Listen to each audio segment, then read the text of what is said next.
Welcome to my new blog. Good morning. এবার ব্যাপারটা হয়েছে, আমাদের কালকে 11টা 10-এ বাস ছিল। আমরা তাড়াহুড়ো করে, বাবা মা কাজে যায়, কাজ থেকে এসে আমরা তাড়াহুড়ো করে খাবার দাবার খাইনি, ডিনার করিনি, রাতে বেরিয়েছি 9টার দিকে। ওখান থেকে গাড়িতে মানে বাস যেখানে ধরায় ওখানে এসছি। গাড়ি আস্তে আস্তেই 11:30 11:45 বাজিয়ে দিয়েছে।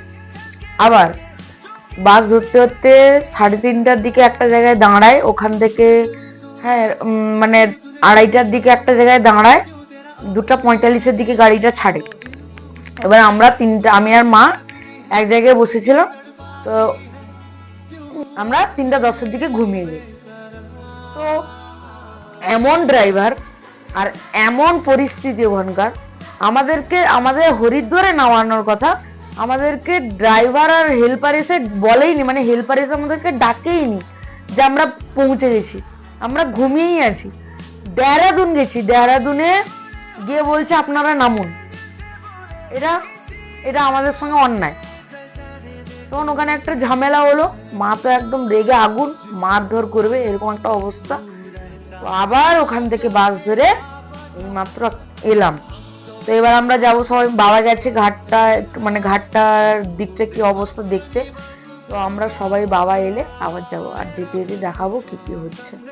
তো আজকে 1.5 মাস 2 মাস ধরে আমি ওয়েট করাচ্ছি এই কারণে যে ভালো কন্টেন্ট একার দ্বারা কন্টেন্ট দেওয়া যায় না, ভালো কন্টেন্ট দিতে পারবো তেমন। আজকে আমার ফুল ফ্যামিলি এখানে, বাবা নেই, কিন্তু বাবা আসলে অবশ্যই ব্লগ করবো। হাই বলে দাও। হাই। আমার মা মনে হচ্ছে না বান্ধবী, আর এই হচ্ছে ভলু, বদন দেখো।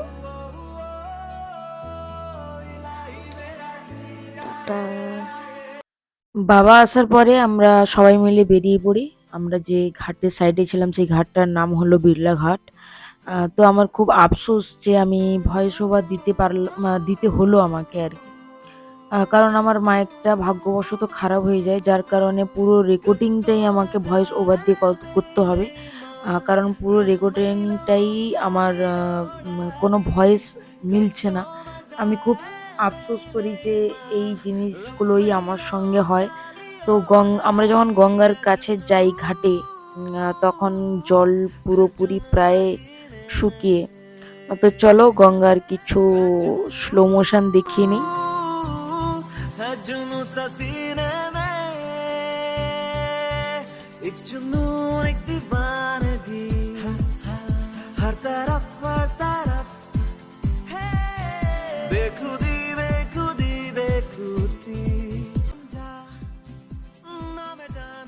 তারপর গঙ্গার কাছ থেকে আমরা ফিরে চলে আসি, গায়ে শুধু গঙ্গার জল ছিটিয়ে নিয়ে, কারণ গঙ্গার জল একদমই তেমন ছিল না যে স্নান করা যাবে।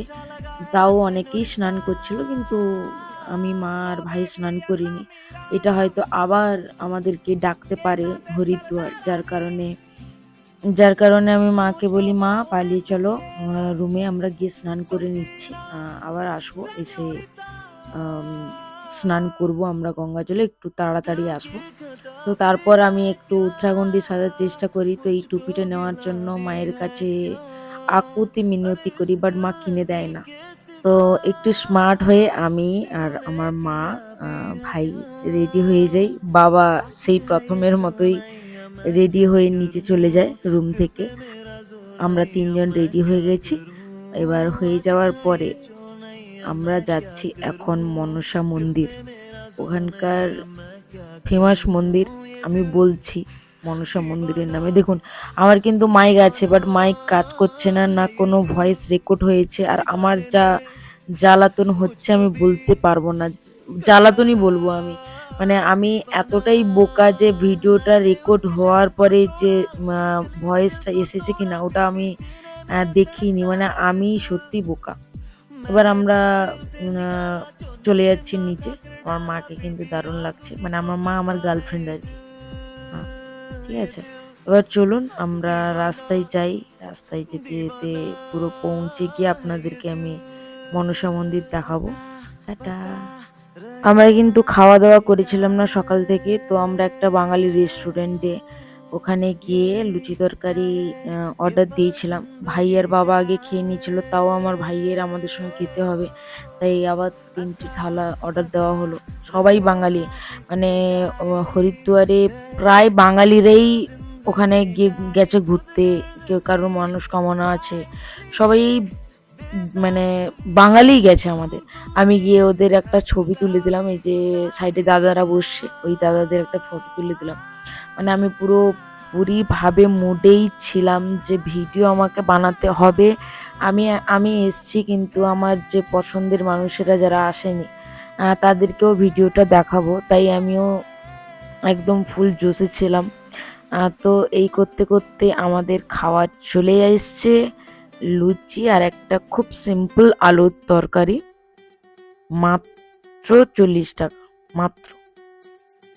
ওখানকার প্রাইসও প্রায় কম, খাবার দাবারের ওখানকার হোটেলেরও কম দাম। আমার বাবা চলে এসছে, আমার বাবা খেয়ে নিয়েছে। আমি একটু বেশি কেয়ার করি, আমার দেখেই নিজের হাসি লাগছে, কেন রেকর্ডিং হলো না। আমার বাবা খুব মজার মজার কথা বলেছিল, যদিও সরি আমার গলাটা খারাপ হয়ে গেছে, তাই গলার আওয়াজটা এরকম মনে হচ্ছে, বাট একটু অ্যাডজাস্ট করে নিও। প্রথম এত ভালোভাবে ভয়েস ওভার দিচ্ছি। আর আমি একটা মাইক কিনেছি, মাইকটা একটু টাকা দিয়ে কিনেছি যাতে আমার কন্টেন্টের যে ভয়েসগুলো ভালো আসে, তাই ঠিক আছে তোমরা দেখো এই পাগলামিগুলো, তারপর কথা বলছি।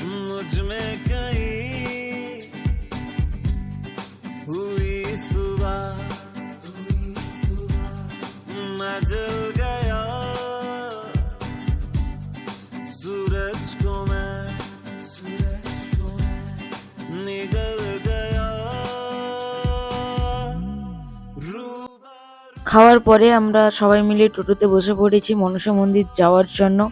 তো আমরা যাই আর দেখাচ্ছি মনসা দেবী সম্পর্কে আমি কিছু বলবো ওখানটায় গেলে। এখানে প্রায় বাঙালি, প্রায় এখানে আশ্রমও আছে রেস্ট করার মতো, যাদের টাকা পয়সা নেই, যারা হরিদ্বার ঘুরতে আসতে চায়, হয়তো থাকার তেমন টাকা পয়সা বা তেমন খরচ নেই, তারা কিন্তু এখানে এসে আশ্রমে থাকতে পারে। হ্যাঁ, আর এখানকার যে হোটেলগুলো আছে খুব কম কম প্রাইসের আছে, ডাবল বেড সিঙ্গেল বেড সবই আছে। আমি প্রমোশন করছি না, বাট আমি যেহেতু একবার এসেছি, আমাদের অনেক বাঙালিদের স্বপ্ন থাকে একটা হরিদ্বার দর্শন করার, কিন্তু তারা খুব ভালোভাবে এসে এখানে দর্শন করতে পারবে। হ্যাঁ, তো আমি যাই, গিয়ে আমি দেখাচ্ছি, বাট একটা সিনারি দেখাবো, দারুণ সিনারি। আমার খুব মানে আমি পাহাড় থেকে এসছি, আমার ভীষণ মন খারাপ করেছিল ওখান থেকে আসার জন্য। আমরা এবার নেমে গিয়ে এরকম পাহাড়ের এরকম দোকানের নিচ আছে, দোকানের নিচ থেকে আমরা পাহাড়ের যে নিচের রাস্তা, মানে টিকিট কাউন্টার অবধি যে রাস্তাটা আছে, ওই নিচ দিয়েই আমরা যাচ্ছি। লোকের ওইখানেই অনেক দোকান, ওখানেই ঘর বাড়ি আছে, ওখানেই দোকানপাট অনেক রকমের জিনিস আছে। তো আমরা এবার যাচ্ছি টিকিট কাটতে, ওখানে টিকিটটা কাটবো, টিকিটটা কেটে ওই নিচ দিয়েই আমরা রোপওয়েতে করে পাহাড়ে উঠবো। হাঁটা পথও আছে, বাট আমরা হাঁটা পথটা বেছে নিইনি, কারণ আমার মায়ের সুগার আছে, তাই মা বেশি হাঁটতে পারবে না। ওখানটায় 2টো লাইন আছে, লং টার্মের, যারা একটু কম টাকাতে রোপওয়েতে নয়, একটু কম টাকাতে যেতে চায়, তারা ওইখানে দাঁড়িয়ে আছে। আর আমরা রোপওয়েতে যাবো বলে আর একটা কাউন্টারে দাঁড়িয়ে আছে। এখানে আমাদের 4 জনের নিল 2175 টাকা করে, একজনের 547-48 এরকম করে নিয়েছে। ভাইয়েরও সেম, আমরা ভেবেছিলাম ভাইয়ের হয়তো হাফ নেবে, বাট ভাইয়ের হাফ নেয়নি, কম, ওরও সমান আমাদের মতো নিয়েছে। তো এবার চলো আমরা রোপওয়েতে বসে তোমাদেরকে কিছু সিনারি দেখাবো। খুব ভালো একটা জায়গা, কেউ পারলে, কারোর বাজেট হলে, কেউ চেষ্টা করলে আসতে পারো, কিন্তু খুব মন শান্তি করার মতন জায়গা। চলো আমি দেখাচ্ছি, অনেকক্ষণ থেকেই বলছি দেখাচ্ছি দেখাচ্ছি, বাট অবশেষে আমি এবার দেখাচ্ছি। আমরা ভেবেছিলাম যে এমনি এমনি যাওয়া যাবে, কিন্তু এখানটায় রোপওয়েতে যাওয়ার জন্য লাইন করেই যেতে হয়। লাইন দিয়ে যাওয়ার পরে ওখানে যাদের ফ্যামিলি মেম্বার আছে, ধরো একটা ফ্যামিলিতে 4 জন আছে, 4 জন কি 3 জন, আপাতত 2 জন থাকতেই হবে ওটাতে।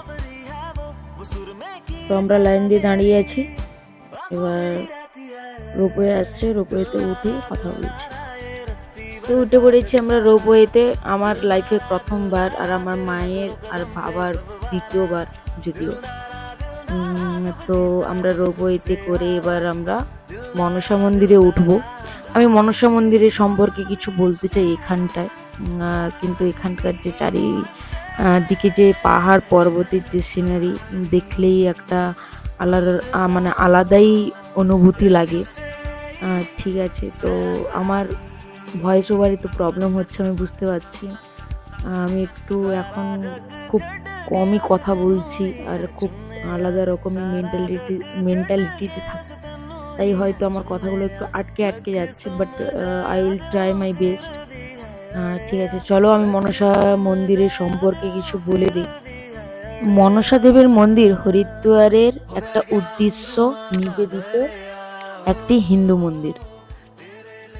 মন্দিরটি হিমালয় পর্বতের দক্ষিণতম পর্বত শৃঙ্গ শিবালিক পাহাড়ের বিলওয়া পর্বতের ওপরে অবস্থিত।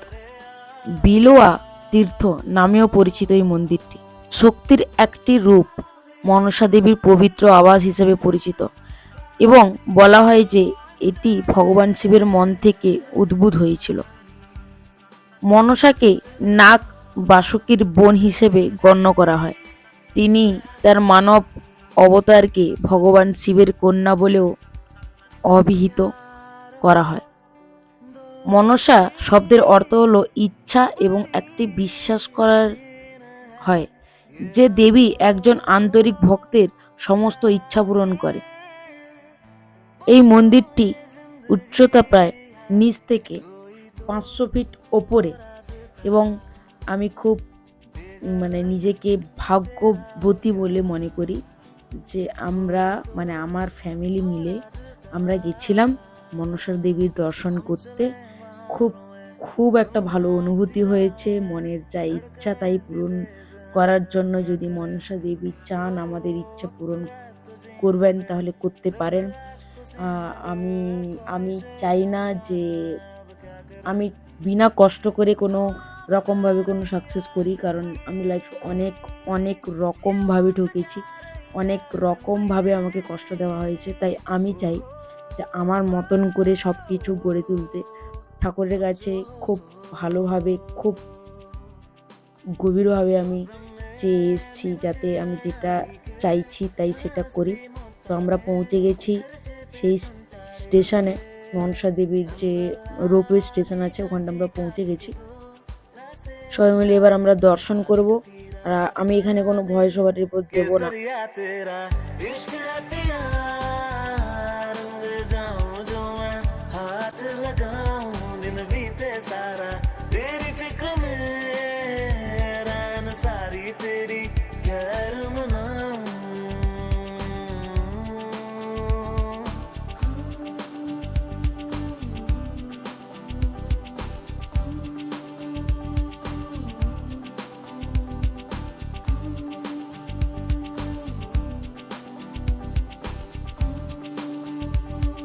আমার সঙ্গে সঙ্গে তোমরাও মায়ের দর্শন করে নাও।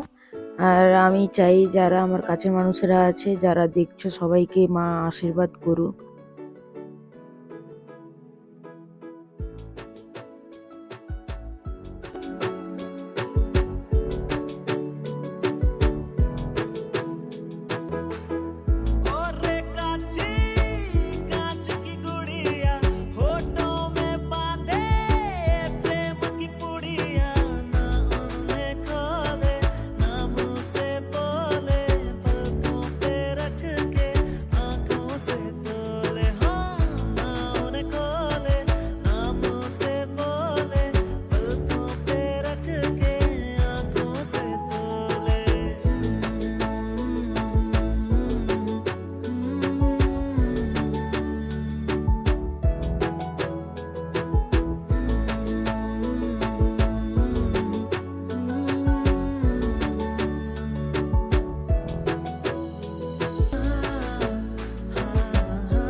এখানটায় আমি বাবাকে ফোনটা ধরতে দিয়েছিলাম, এই যে আঙ্কেলটা আছে ওখানে, কিন্তু আমরা কাউকেই চিনি না।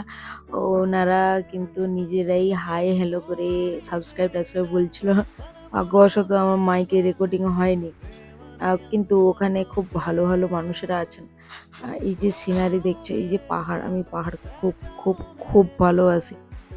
ঠিক আছে, এখানকার যে ওয়েদার একটা আছে, একটা আলাদা রকমই দৃশ্য। আমি চাই আমার সঙ্গে সঙ্গে আপনারা সবাই দেখুন, সবাই। আমরা আবার রোপওয়ে থেকে ব্যাক করছি নিচে। নিচে গিয়ে আমরা আবার ওখানে চণ্ডী দেবীর মন্দিরে যাব। তো এখান থেকে wow, just awesome, just awesome. এখানে আমার বাবা মা খুব ভালো ভালো কথা বলেছিল, বাট ভাগ্যবশত রেকর্ডিংটা হয়নি, আমারই ভাগ্য। তো এই প্রথমবার আমার পুরো ফ্যামিলির সঙ্গে আমি খুব ভালোভাবে দিন কাটিয়েছি, খুব ভালোভাবে ঘুরে এসেছি। আর অনেকের ভাগ্যে এগুলো থাকে না, অনেকের ভাগ্যে থাকে। আমি সবার কাছ থেকে হয়তো কষ্ট দুঃখ সব কিছুই পাচ্ছি, কিন্তু আমার যে বাবা মা আছে, আমার বাবা মা একটা আলাদা রকমই মানুষ। আমার মা মানে স্পেশালভাবে, মানে মা আমার কাছেই স্পেশাল, খুব স্পেশাল। আমি মাকে এক মুহূর্ত আমি না বেসে থাকতে পারি না। মায়ের রাগেতেই ভালোবাসি, মায়ের হাসিতেও আমি ভালোবাসি, মায়ের খারাপেও তো আমি ভালোবাসি। মাকে আমি প্রচুর ভালোবাসি, প্রচুর, জীবনও দিয়ে দিতে পারি। মা শুনলে আবার মারবে বাড়িতে এসে। Thank you so much watching for my video. এবং এটার সঙ্গে সঙ্গে বলবো যে আমার ভিডিও যদি ভালো লাগে আপনাদের, তাহলে সাবস্ক্রাইব অবশ্যই করবেন, লাইক অবশ্যই করবেন। আমি একটা নতুন জার্নি স্টার্ট করছি, একটু সাপোর্ট করবেন। আর যদি ভুল কোনো থাকে তাহলে কমেন্ট করে আমার ভুলটা শুধরে দেবেন। আমি চেষ্টা করব খুব ভালোভাবে আপনাদের কথা অনুযায়ী নিজের ভুলগুলো শুধরে নেওয়া। Thank you so much, take care, take love, tata.